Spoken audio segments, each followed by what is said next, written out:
Hi tears, welcome back. எல்லாரும் எப்படி இருக்கீங்க? நல்லா இருக்கீங்களா?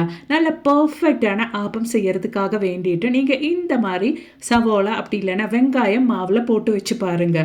அது மட்டுமே இல்லாமல் அரிசி தலையினால நீங்கள் ஊற வைக்கணுன்ட்டு அவசியம் இல்லைங்க.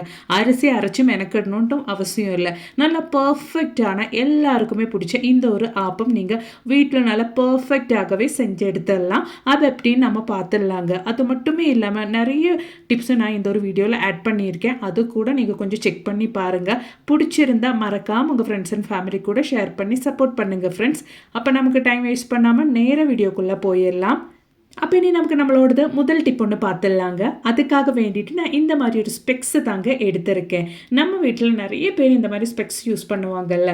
கண்டினியூஸாக யூஸ் பண்ணும்போது அந்த கிளாஸஸ் எல்லாம் பழசாயிரும். அந்த மாதிரி இல்லாமல் எப்போவுமே யூஸ் பண்ணுற இந்த ஒரு ஸ்பெக்ஸ் புதுசாக மெயின்டைன் பண்ணுறதுக்காக வேண்டிட்டு நம்ம வீட்டில் எப்போவுமே இருக்கிற இந்த மாதிரி டால்கம் பவுடர் நீங்கள் ஜஸ்ட் அந்த ஒரு கண்ணாடிக்கு மேலே ஸ்ப்ரெட் பண்ணிவிட்டு இந்த மாதிரி ஈவனாக ஒன்று ஸ்ப்ரெட் பண்ணிக்கோங்க. அதுக்கப்புறமேட்டு டிஷ்யூ பேப்பர் அப்படி இல்லைன்னா காட்டன் துணி வச்சு நல்லா ஒன்று வைப் பண்ணி எடுத்துட்டிங்கன்னா உங்களோட ஸ்பெக்ஸு நல்லா புதுசாகவே மாறிடுங்க. அதுக்காக வேண்டிட்டு கண்ணாடி மங்கலாயிருச்சு, புது கண்ணாடி வாங்கணும் அப்படின்னு சொல்லிட்டெல்லாம் நீங்கள் கடைக்கு போகணுன்ட்டு இல்லைங்க. இந்த மாதிரி நம்ம வீட்டில் இருக்கிற டால்கம் பவுடர் வச்சு உங்கள் ஸ்பெக்ஸை நீங்கள் புதுசாக மாற்றிடலாம். பாருங்கள், அவ்வளோதான். எவ்வளோ நல்லா கிளியர் ஆயிடுச்சு அந்த கிளாஸஸ் பாருங்கள். கண்டிப்பாக நீங்களும் வீட்டில் ட்ரை பண்ணி பாருங்கள். பிடிச்சிருந்தா லைக் பண்ணுங்கள். அப்போ இனி நமக்கு நம்மளோடது அடுத்த டிப் ஒன்று பார்த்துடலாம் ஃப்ரெண்ட்ஸ். இந்த மாதிரி நம்ம வீட்டில் இஞ்சி எல்லாம் நிறைய வாங்குகிற டைமில் விலை கம்மியாக இருக்கும்போது நம்ம நிறைய வாங்குவோம். இஞ்சி பூண்டு பேஸ்ட் எல்லாம் அரைச்சி வைக்கிறதுக்காக வேண்டிட்டு.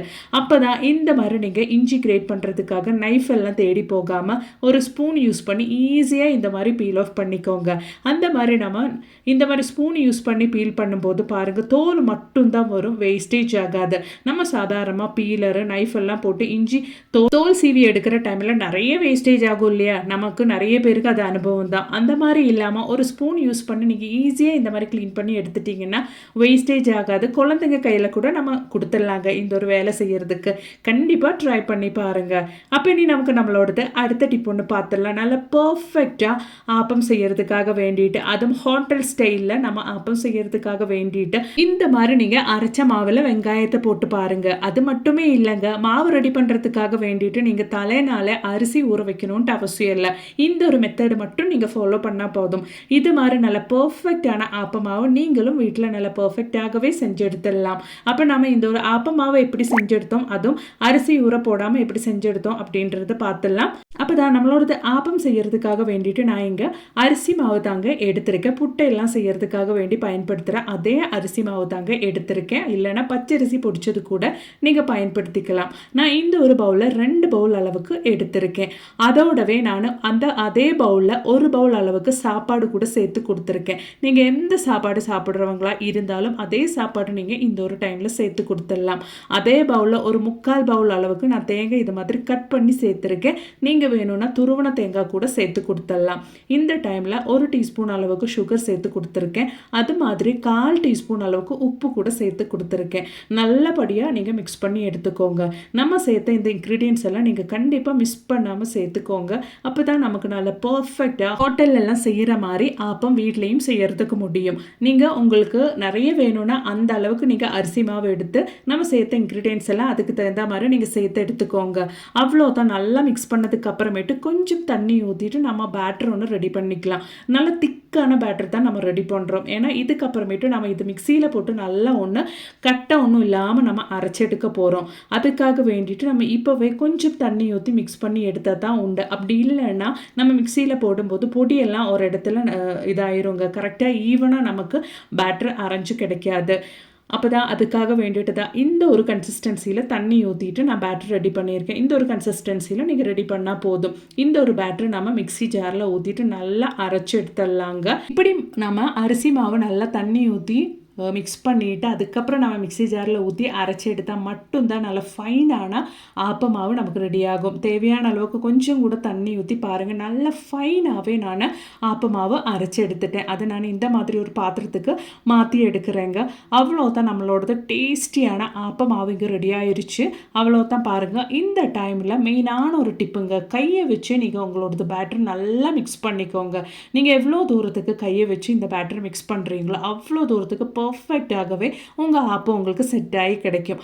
நல்லா கையாலேயே மிக்ஸ் பண்ணதுக்கு அப்புறமேட்டு நான் சவோலை தாங்க எடுத்திருக்கேன், வெங்காயம் தான் எடுத்திருக்கேன். வெங்காயம் நல்லா வாஷ் பண்ணிவிட்டு அந்த தோலெல்லாம் நீக்கினதுக்கு அப்புறமேட்டு நீங்கள் மாவில் இந்த மாதிரி ஜஸ்ட் போட்டு வச்சுக்கோங்க. இப்போ நம்மளோடது மாவு நம்ம ஒரு 8 ஹவருக்கு நம்ம மாற்றி வச்சாலே போதுங்க. நல்லா பர்ஃபெக்டாகவே பொந்தி வந்துடும், புளிச்சு நல்லா பொந்தி வந்துடும்.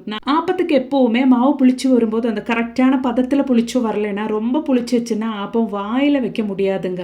அதுக்காகத்தான் நம்ம இந்த மாதிரி வெங்காயம் போடுறோம். நல்லா ஓவர் நைட்டு நான் இதை ரெஸ்ட் பண்ணி வச்சாச்சுங்க. பாருங்கள், அந்த வெங்காயத்துக்கு மேலே பேட்டர் பொந்தி வரல, பர்ஃபெக்டாக புளிச்சிருக்கு அப்படின்றது அர்த்தம்.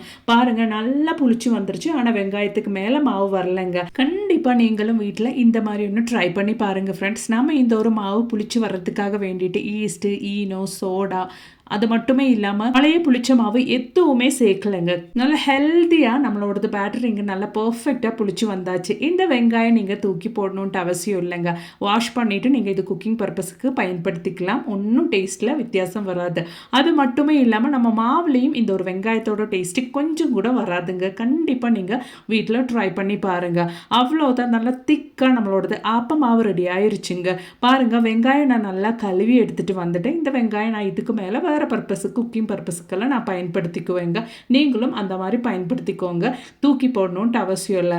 பாருங்கள், நம்மளோட பாலப்ப மாவு நல்ல பர்ஃபெக்டாக நல்ல கரெக்டான கன்சிஸ்டன்சியில் புளிச்சு வந்துருச்சு. அதுவும் நல்லா திக்காகவே ரெடி ஆகிருக்குங்க. 2 நாளைக்கு எனக்கு பயன்படுத்துறதுக்கான ஆப்ப மாவு இங்கே ரெடி ஆயிருச்சுங்க. நான் இவ்வளோ திக்கான கன்சிஸ்டன்சியில் நமக்கு தேவையில்லை, கொஞ்சம் கூட லூஸ் கன்சிஸ்டன்சியில் தான் நமக்கு வேணும்.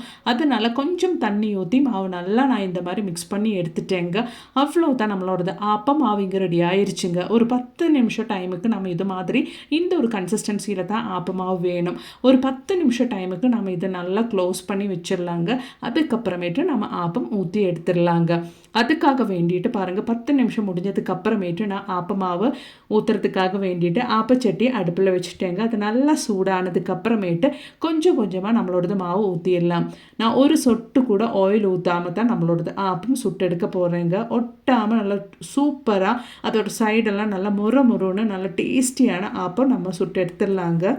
ஒரு சொட்டு ஆயில் கூட சேர்க்காமல் நல்ல ஹெல்த்தியான ஆப்பம் தான் நம்ம இங்கே ரெடி பண்ணுறோம். பாருங்கள், நல்லா சுற்றி எடுத்தாச்சு. கரெக்டான கன்சிஸ்டன்சியில் மாவு இருக்கிறதுனாலேயே மாவு நமக்கு நல்லா சுற்றுறதுக்கு வருது. பாருங்கள், அவ்வளோதான். சைடெல்லாம் நல்லா பபிள்ஸ் வந்தாச்சு. இந்த ஸ்டேஜில் நம்ம ஆப்ப சட்டியோட லிட்டு போட்டு விட்டுடலாங்க. ஒரு 2 நிமிஷம் நம்ம வெயிட் பண்ணால் நல்லா பர்ஃபெக்டாக சைடெல்லாம் நல்லா மொறுன்ட்டு நம்மளோடது ஆப்பம் ரெடி ஆயிரும். அதுவும் ஆயில் ஒன்றும் சேர்க்காமல் நம்ம ஒட்டாமல் அந்த ஆப்பச்சட்டியிலேருந்து எவ்வளோ ஈஸியாக ஆப்பம் எடுக்கிறோம் அப்படின்னு உங்களுக்கு பார்த்தாலே தெரியும். பாருங்கள், நல்ல சைடெல்லாம் மொறுன்ட்டு பார்க்குறதுக்கே அவ்வளோ நல்லா அட்ராக்டிவாக நம்மளோடது ஆப்பம் ரெடி ஆயிருச்சு. எல்லாருக்கும் ரொம்பவே பிடிச்ச ஒரு ரெசிபி தான் இல்லையா இந்த ஒரு ஆப்பம். கண்டிப்பாக இந்த ஒரு மெத்தடில் நீங்கள் ட்ரை பண்ணி பாருங்கள். உங்களுக்கும் இந்த மாதிரி நல்ல பர்ஃபெக்டான ஆப்பம் வீட்டில் செஞ்சு சாப்பிடலாம்.